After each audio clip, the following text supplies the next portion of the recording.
Hi guys, and welcome back to the channel. Today I'm with James and we are on our way down to Plymouth to get his car mapped at RH Tuning.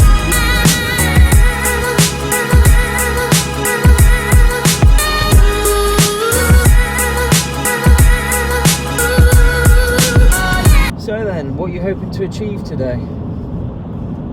Well, last time it only got 230, so hopefully we can get up to a bit more, see what happens, I suppose. So what map are you currently running on it? It's a stage 2 tuning lab map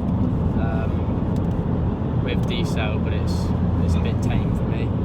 So you're looking for something a bit more aggressive, and have you done any recent mods to your car that they need to take into consideration? This time I've done crossover, turbo elbow, actuator and big boost pipes, so hopefully it should bump it up a little bit. Ah, get on, so you're running the Adtech big boost pipes?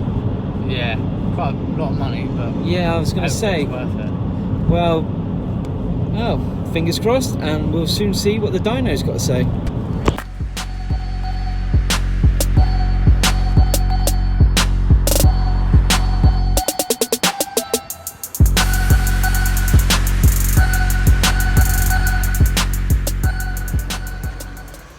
So then, here we are back down in Plymouth, where this channel for me all began, to be fair.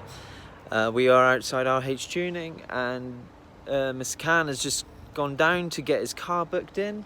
Thought I'd take a little bit of footage while I'm waiting for him. Down in the car on the way down here, we done a little bit of a estimation guess.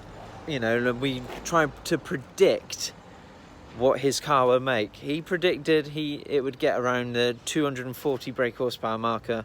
Bearing in mind when he got it mapped at Tuning Lab, it was around the 230 marker, give or take. See, I went a little bit higher than that because I know what these guys are like. If you ask for power, they'll give it to you. You should, I think, well, this is my prediction. My prediction is going to be around the 245 marker, but we'll soon find out and soon see how it gets on. So let's go and have a wander around and see what there is around here.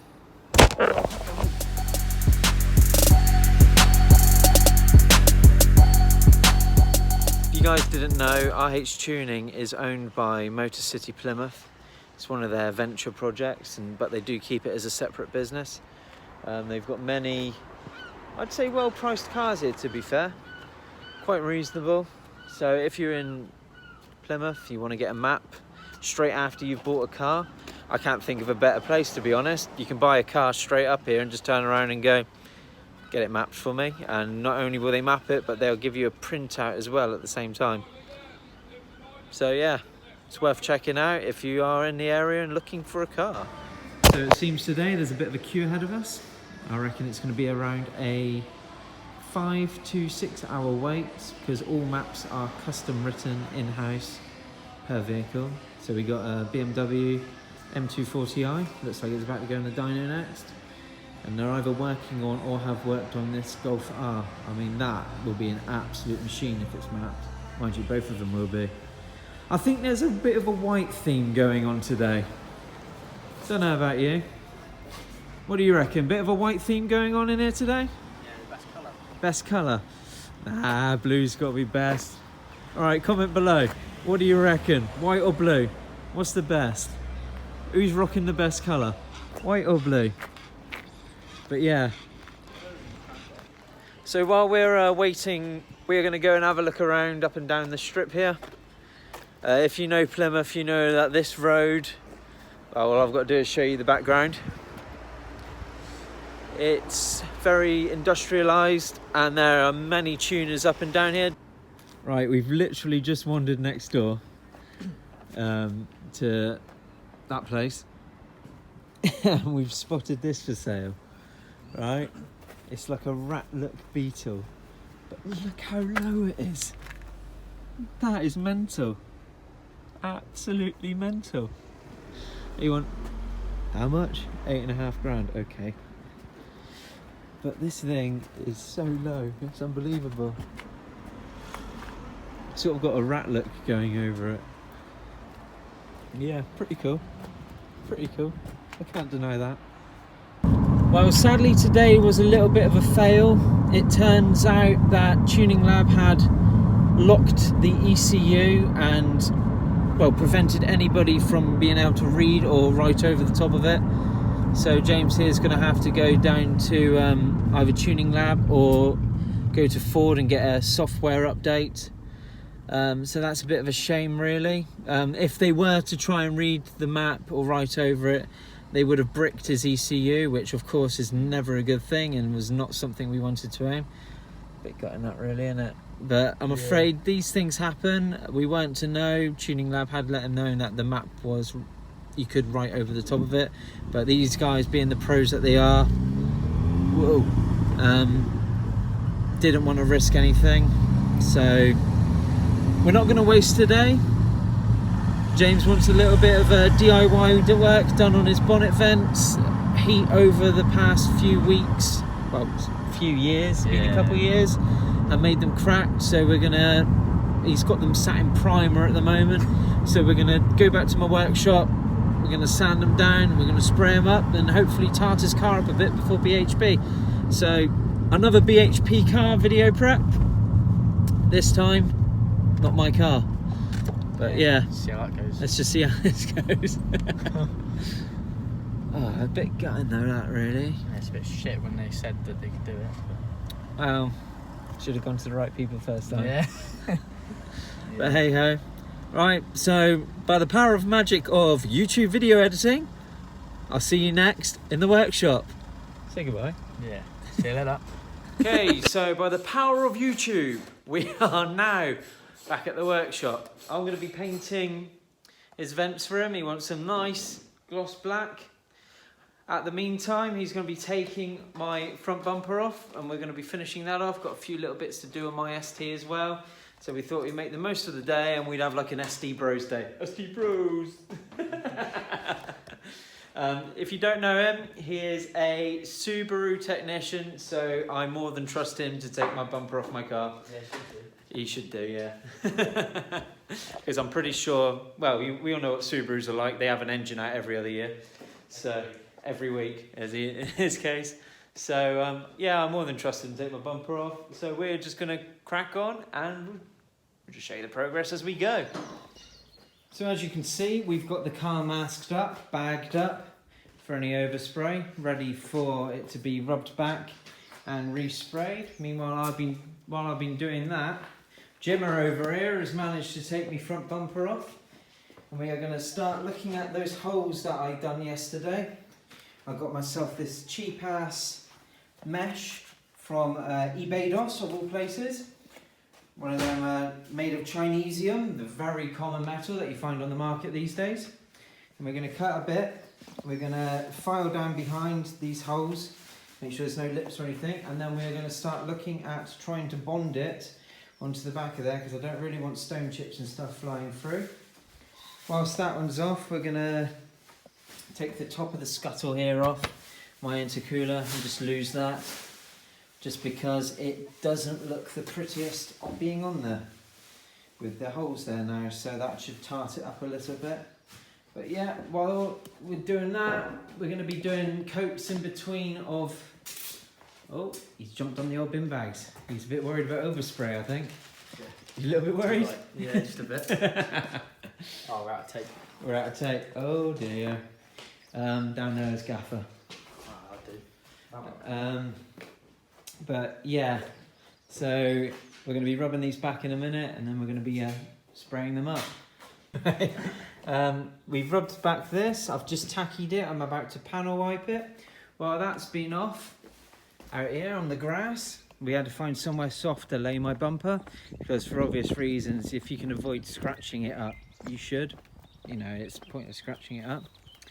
We've fitted the mesh plate behind.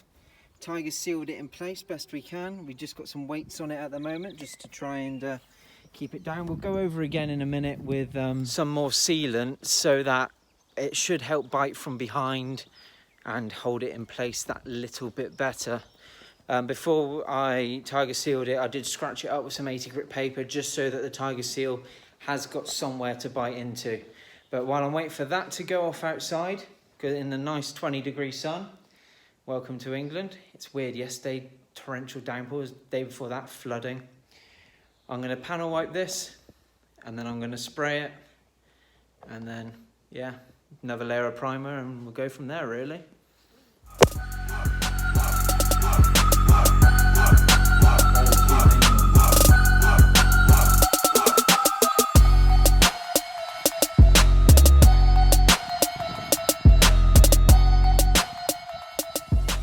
It's always a good idea to find jobs to do in between coats if you've got the patience like me. If you do jobs in between coats, then you know that it's been left for a certain amount of time. And well, yeah, you're less likely to get runs and normally a better quality finish. So I like to set myself back 2 or 3 jobs during the day as well as spraying. And then A, you get more done, and B, well, you get a better finish quality on your spray work. That's just me personally. That's me talking from my own personal experience doing it. So we're just taking off this bottom tray now off my intercooler shroud. And then, yeah, then we're going to go back and have a look at the paintwork and go from there. Okay, so that's my top shroud off of my intercooler. So I added another coat of primer onto his vents over here. I thought my toe strap, the top bit, was looking a bit rough around the edges. So while we were in primer, I thought I'd tart this up as well. Just gave it a quick rough up. And yeah, went over with a bit of primer. It's not going to be perfect because it is slightly rusty. So now, while we're waiting for that primer to go off hard so I can rough it up before paint, I got myself a 4D rear number plate. It actually finally come. Road legal in every sense, which was not what I was expecting. And we are now going to be taking out my number plate and having a play fitting this one. Wish us luck. Okay, so the dust layers on this one. My toe strap is fully in paint. And we have successfully fitted my 4D number plate. And as you can see, that looks pretty damn good, to be fair. So we're going to finish off now by rubbing this one up and then getting some good coats of black on there. In the meantime, we're going to then go out, check on the bumper and see what else we can do. What do you think to that, Gemma? Well, you've done it, so... Yeah. Okay, so that's the vents all in paint and in clear coat. What do you reckon then, Gemma? Yeah, it's better than it did, didn't it? Yeah. Before I got hold of them, they were in primer. Before that, I remember seeing them. They were spider webbed like hell. And a few cracks in places, but... Can't really see it. Bear in mind, it is still fairly tacky, so it doesn't look right. He's going to flat and polish them himself in a couple of days' time when it has gone solid. But all in all, jobs are good in there. And my front bumper, the mesh has set in place lovely. So now it's not such an eyesore. And yeah, that finishes off those holes quite well. All the glue in the back has set off hard, so we will now be looking at getting the bumper fitted back on. And then we'll be making a move, I think. The toe strap itself, considering it was starting to rust slightly, I just sanded it back and sprayed it over a bit of leftover paint. That's actually come out really well. So yeah, all in all, fairly productive afternoon. Shame about this morning, shame the mapping didn't go to plan, eh? Oh well, next time. There's always next time. Another video. So what's your plans? You're going to go to Ford and just get them to reset it, or what's the plan of action? Easier. Get it all updated. Yeah. So yeah, that's oh, and forgot to mention we got the 4D plate on. And to be perfectly honest, that looks so much better. Yes, I know my car's dirty and it does need a clean. But no, that looks smart as hell in my opinion. So let's slap these cars back together. let's get out of here. Enjoy the rest of our day off. Thanks for watching today, guys. Please hit that like and subscribe button if you like what you've seen today. If you didn't like what you see today, understandable, it's not to everybody's taste, but please tell me why in the comments below. Thanks for watching. Until next time, I'll catch you all soon.